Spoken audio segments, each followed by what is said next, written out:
নৈহাটিতে খুব ফেমাস এই রেস্টুরেন্টটি রাজ কেবিন। তোমরা অনেকেই হয়তো এই রেস্টুরেন্টে গেছো বা নাম শুনে থাকবে।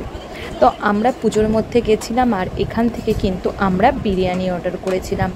দাম হিসেবে আমার কিন্তু কোয়ালিটি কোয়ান্টিটি কোনোটাই ভালো লাগেনি।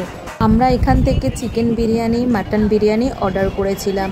মাটন বিরিয়ানি যেটা হাফ প্লেট সেটার দাম কিন্তু নিয়েছিল 230 এরকম হবে। মাটনের পিসটাও একদম ছোট আর ফুল প্লেট ছিল mutton biryani 360। Chicken biryani half plate ছিল 230 আর ফুল প্লেট ছিল 280।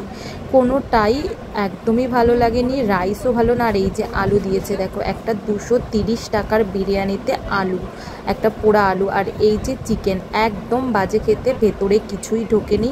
রাইসের কথা কি বলবো, একদমই কিন্তু ভালো লাগেনি এখানকার বিরিয়ানি খেয়ে।